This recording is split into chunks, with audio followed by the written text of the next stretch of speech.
Hello and welcome. We're going to do this will be the second reading for today. Let's take a moment, open up together, take a great big breath, and release any fears, anxieties, any worries that you come into this reading with. And let's take a moment and look at the oracle cards that came out today. So we've got 5 of them that came out from the big deck of 3 decks that I have here, and it looks like most of them are from my new Medicine Heart deck, and so I'm a little bit new with those. So let's start with the Kuan Yin card is drink from the emerald fountain, and that really talks about being able to drink from the nectar of the divine. And the emerald fountain is that never-ending fountain of regenerative essence. And it's reminding me very much in this card, every time I get it, of Archangel Raphael. And so if any of you are closely associated with that energy in your life, that may be a private message for you. So with the other cards, it's giving a little bit of the message that came through in the Daily Dharma today. And that was all about how we communicate and moving through our own ego, defining our needs, and working with groups and understanding that there has to be some type of that middle ground between self and other, and between the needs of the group and our personal needs, and whether we match and mingle, or can we help and uplift each other in that way. So it looks like in the first reading that you have something that you need to communicate, and that there's been some type of interference going on with that message, or your purpose and your belief in your calling, or alignment, attunement with that calling. And here it looks like we're talking a little bit more in depth about getting to the root of what it is that you're interested in talking about. So the first one out is Wings, Blood, and Bone. And you see that her third eye is shaded there with some type of drawing, and she has a bit of a far-sighted look to her. So it's kind of like looking into the future in some type of a way. And this card talks about evolution and how these fish here, something about them being flying fish or something like that. But flying fish, it's kind of giving the 2 different, very vastly different environments, the underwater and the above the ground, gravity defying. So birds and fish are quite different, but then you have certain crossover species, like you'll see penguins that go in the water and other seafaring birds and so on. And then you'll see different aquatic animals, let's say even like whales that are also, and dolphins that are aquatic, but they also breathe air.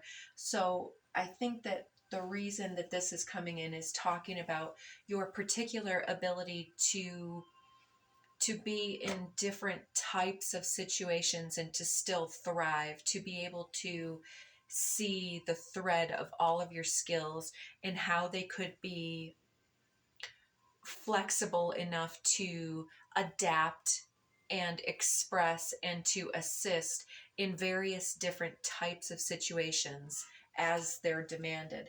And so I think that you have a lot to offer here. The second card is a little confusing for me. In the book, they talk about how this is choosing the right types of individuals to be part of our group or entourage. And I don't get that from the artistry here. To me, this looks quite solitary. She seems to be considering the the far reaches of the universe, the fabric of reality. That's the way it hits me. And the bird looks like it has some kind of saddle, or maybe it's the woman's headdress. And then it has this thing that looks like a bullet. Do you see that? So some of the most random stuff, I think that we're talking about here, some of our preparation. So somewhat giving the idea of, even though we may be peaceful, that doesn't mean that we don't know how to raise our voice and to advocate for ourselves.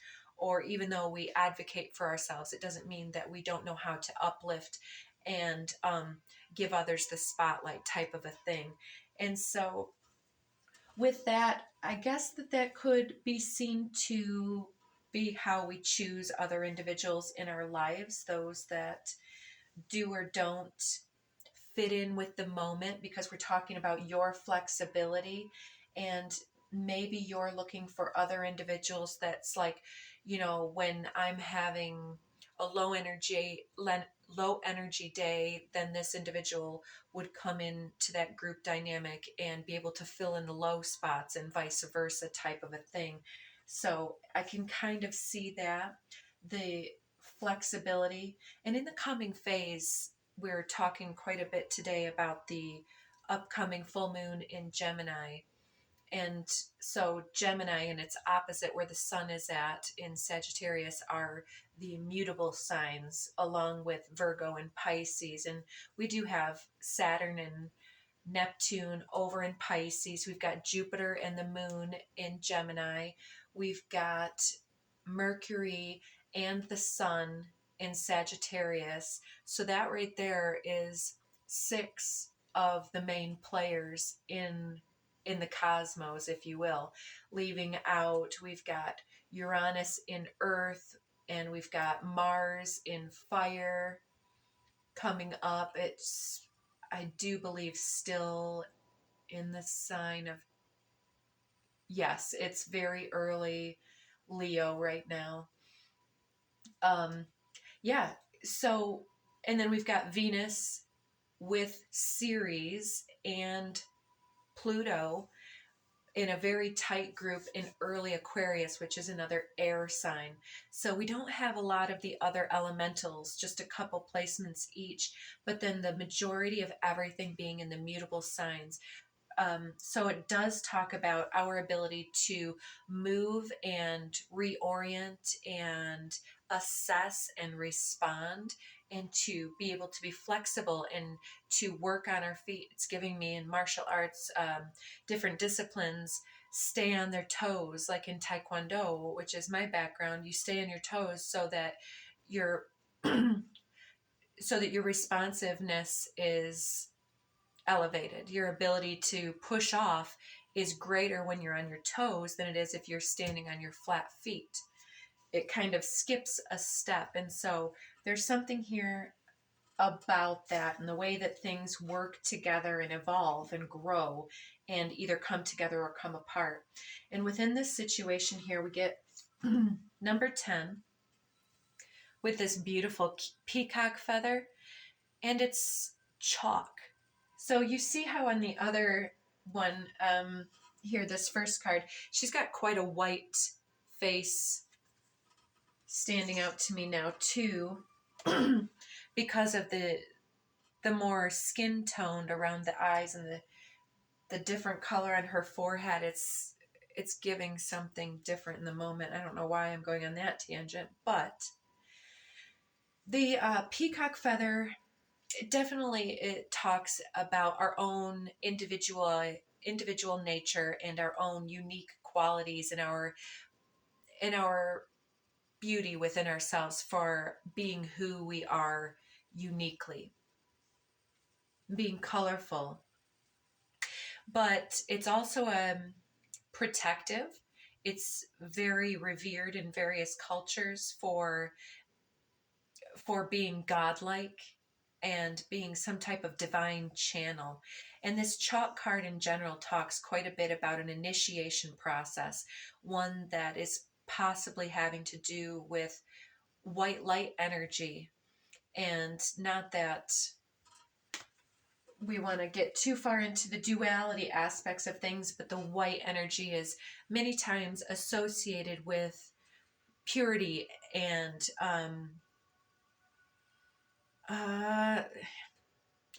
well, let's just suffice it to say the initiation of this uniqueness here and our flexibility and how our specific skill set and mindset and urges and passions are working amongst the group here to be to find your own niche, whatever you say, moving forward, which came out in the first one. The next one, number 13, already one of my favorites within the deck, Taboo, talks about this outlier energy. And again, look at the face with the dual color tone. I don't know if somebody here relates to that in some type of a way, but the Taboo card talks about this outlier energy, somebody who may need to employ some of the less popular, less mainstream avenues or processes, or even their focus may be in a direction that isn't popular by its nature. But I wanted to read this, so I did mark the page just to kind of give you guys a bit more, because I believe that Taboo is going to be part of why we have so many of these and why this initiation of the adaptability in our skill set and our ability to work with others comes up with Taboo, is to talk about groupthink versus activation, self-activation of all that we're here to be and to become. And so this energy is being awakened by us being different and being versatile and being movers and shakers in some type of a way. It's awakening us to what is divinely placed at the center of our soul, something that is an inextinguishable aspect of our personal quest. So let me read this. This 13 number keeps coming out, by the way, and it's a number of integration. So we're working in possibly the more shadowy aspects of ourself, or what we truly want, but seems like we shouldn't want. For instance, you could even see this as, yeah, I want to be somebody who works with spirituality and helps others and volunteers and does all this great stuff. But at the end of the day, you have to understand that we all have some bills that we need to pay to have power and all of this stuff in the general speaking of navigating the life here on earth. There are these earthly realm things that needed to be contended with and adapted to. And so at the end of the day, yeah, it's great to have all these lofty aspirations, but part of our desire is also perhaps for getting paid to do what we love, or something like that. Or, like, oh, I want this great love, and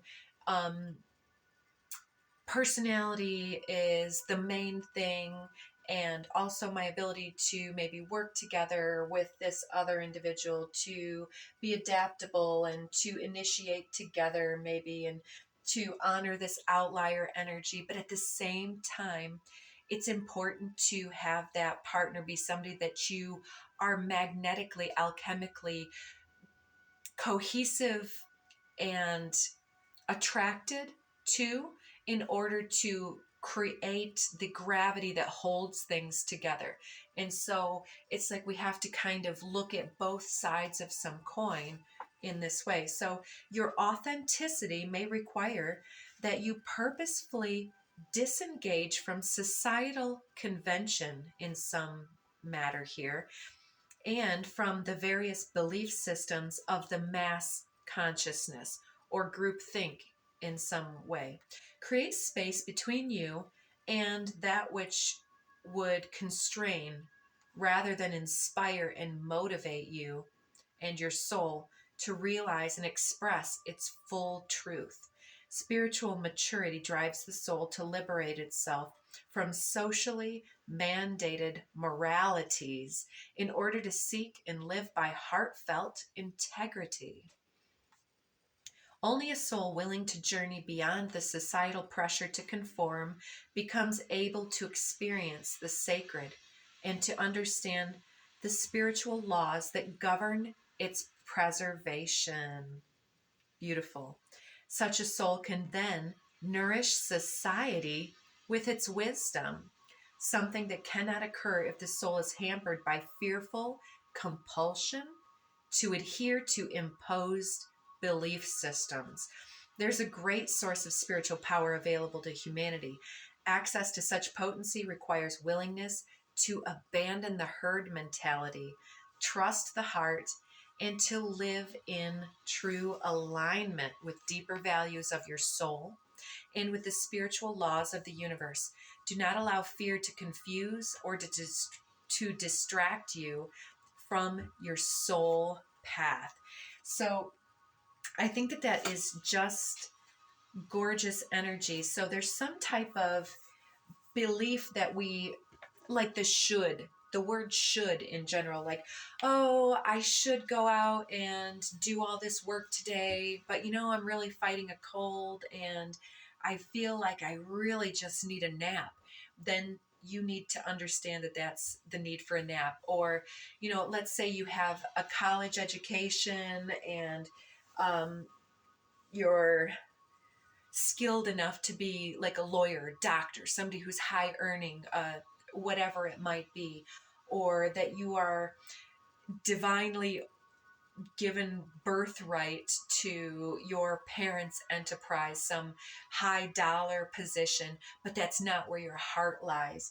There's something here that may be outside this outlier energy that really needs to be fully adopted in your life, and being more flexible with the demands of your own heart and to see where that takes you. So I had pulled out my DIY deck for this one.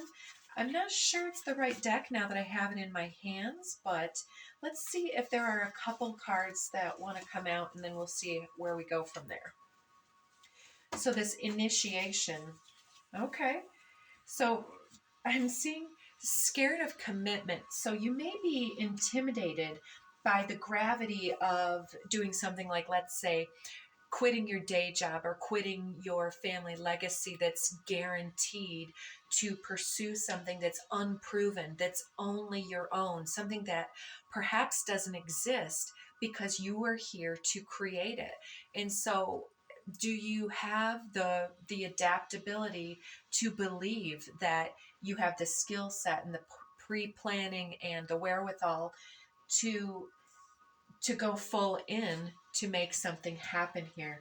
It looks like you're just kind of teetering on the edge of that, but there's a wake-up call here, awakening you to perhaps the gravity of the allure and the magnetism of the heart's calling. It keeps calling and calling, and you're more and more motivated to move in this direction. Your voice strikes a chord. I don't know if this is you coming into harmony with somebody, because I kept hearing accord, accordance, according to popular belief, or according to some type of prophecy or premonition that you hold, or some type of a vibe that you're bringing in. It's like your voice, it's like there's something, that the Daily Dharma #1, I just saw 1919, was talking all about your ability to communicate. And it was also talking about the conduit between spirit and matter. And in that way, building heaven on earth is some way an offshoot of our ability to truly attune and align to who and how we are and what we're doing here. And so it came through as the lunar nodes, the north and south node, both where we're going to and where we're coming from, and not getting caught up in either polarity, but being very present in the middle of that. So Along with this, it's showing legalities, 3D contracts, disputes, possible escalations going on. So I said lawyer earlier, didn't I?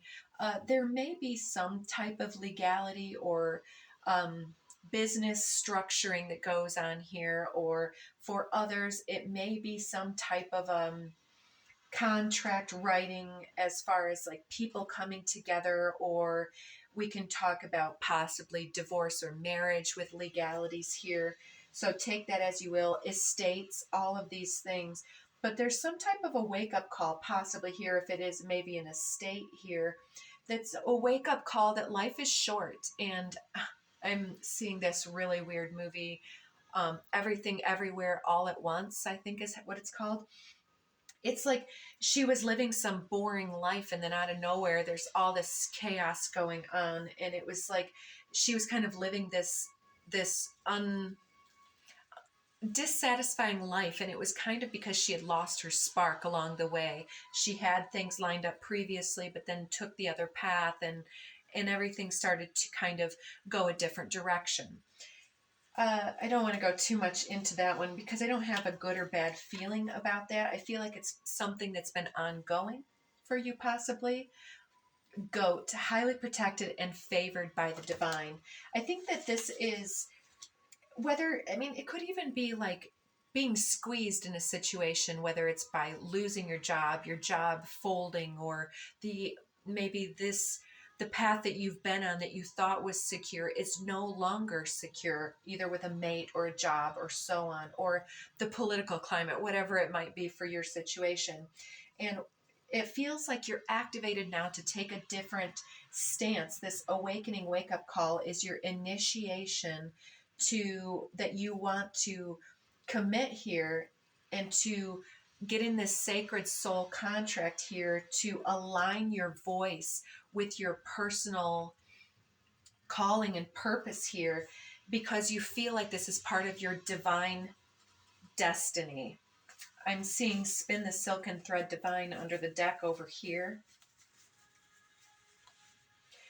Anything else?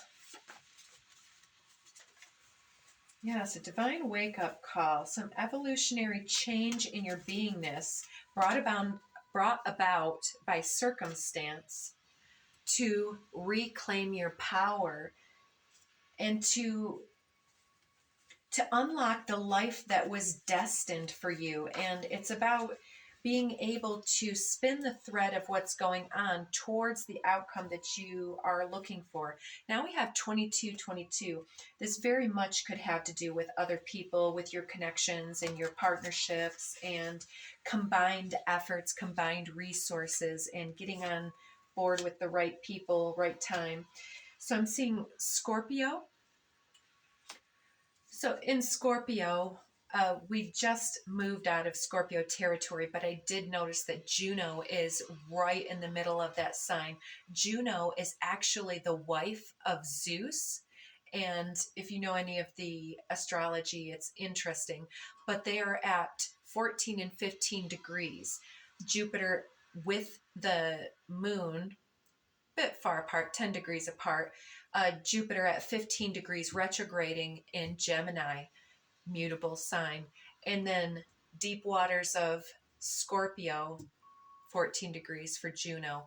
And so the two of them are actually in conjunct in a very frictional aspect that demands adjustment. It's very awkward. And so we may be talking about partnerships, whether it's the development of, or moving into, or moving out of for many of you at this time. And Scorpio is about getting to the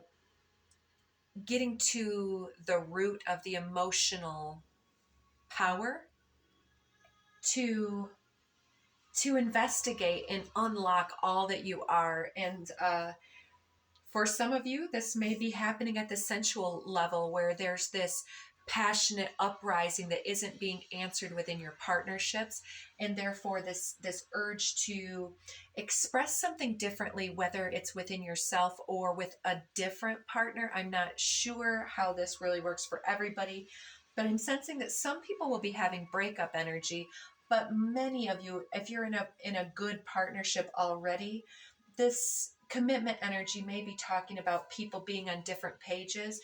But with this reclaiming of power, there's this initiation of bringing things possibly back together with this protected peacock energy. But this taboo energy talking about really exploring your desires with your partner, perhaps on some level, whether that's your intimate power and potentials to explore, or whether it's really talking about, you know, we don't talk anymore, or we need to have date night type stuff. We're losing some magic and some mojo. We've gotten into a rut. Then we have this looking at your pictures, which reminds me that somebody may be at a distance. Oh, beautiful. Soul retrieval. Exactly. We started talking about that just a little bit in gathering back our power. Reclaim your power starts this row. So reclaiming our power from our partnerships or within our partnerships, getting to the very clearest way that we can about our own passions within that dynamic and how our mojo is feeding and fueling whatever is developing. Looking at your pictures, I don't know if that could be construed as something a little naughtier or not, but I kind of feel like it's more of some people at a distance and assessing. So for those that are not in relationships currently but are looking to awaken this scorpionic taboo energy within partnership, I think that you need to reclaim your power from your fears surrounding partnerships and commitments here. I mean, maybe you've had a lot of partnerships that didn't work out and just kept bringing you back into your own reinitiation and reinitiation, but it's kind of reminding you to drink from this never-ending flow of the fountain of Raphael.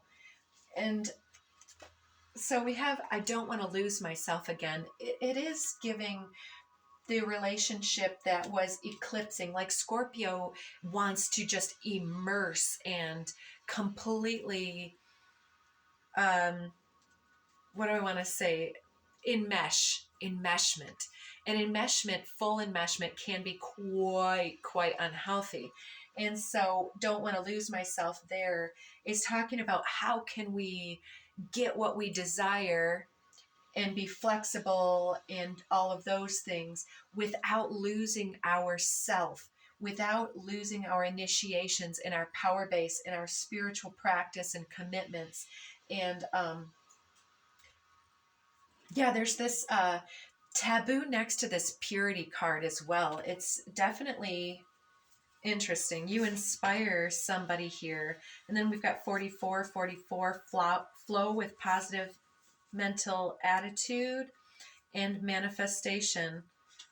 So you're going to get what you're looking for. We've also got the initials I, J, K, or L, and the need for self-care. And then we have Chiron. Chiron's over there in Aries with the North Node, but they're pretty far apart at this point.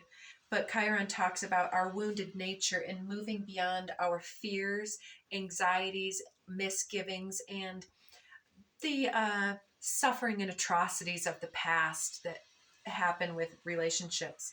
And here we have you feel like home. I think that's getting back to your center, aligning with your inner center. Grief, depression, and next 48 hours. Okay, we've got a couple issues being worked out in the background before a change happens. It could happen when you're busy at work or on self-care, work on yourself here. You may be getting or sending a message yourself, trying to get a green light. Yeah, there may be something that's been developing since the time of the new moon. And so where do we want to go from here? Since we have initiation, let's go ahead and get some cards from the Lemuria deck. It does look like there's some type of very sensual energy, however. So let's just see one or two out of this deck, and then we'll... What deck is the right one? I think we'll just stop right there. Alignment. Didn't we talk about dolphins?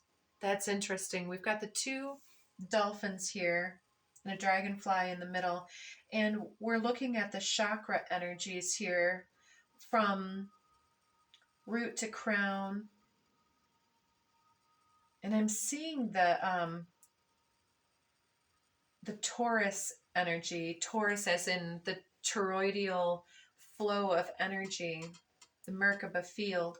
And so there's an alignment happening here, possibly between individuals, whether you're partners or potential partners. We've got the third eye chakra, which came straight out in that wings and bone, wings, blood, and bone. Pineal perspective. I think that there has been gaslighting, there's been fears and anxieties, and we're getting an intuitive hit to move beyond that, to communicate, to co-create something, whether it's group energy or sensual, intimate energy. We're being told that it's time to, maybe it's time to shoot our shot or to connect with others, to get out more and try to see what that brings. Return of spirit. I think you're getting some type of mojo back. Maybe you, after being in different relationships, it was important to pull your energy back.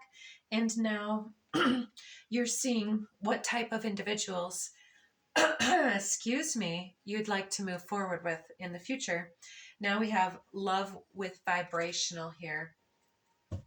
There's a return to love in your partnerships and collaborations. Look at what's on the back of the deck. It's schmexuality with power. You have a lot of sensual power in your energy field right now, and it's emanating from your beingness. Oh, and then we have this innocence card with that purity, simplicity, right order, intuition. Yeah, there's definitely something that you're getting back into the purest divine essence of your Kundalini rising energy, which is that inner light. And let's see if we could get, I just saw the camel energy. Let's get you an affirming message if we have time here. It says, do something new, something different. Be flexible, right? Ever notice how it's easier to fall in love and be fallen in love with when you're busy? Remember that from the back of the deck? Thank goodness I'm you, the universe. Somebody's going to possibly catch you off guard when you're not paying attention. Do you know that dreamy look of deep, soulful love you've sometimes seen in the eyes of another as they gazed into your own? Expect a lot more of it. Woohoo, the universe. Hubba hubba, something hot's coming in for somebody. There's no one in your life who hasn't always loved you. They're just all learning to show it. Big sillies, the universe. So there's been unlove in your past and relationships. And send them love. Wish them well. Get them out of your energy because you got something new on the horizon.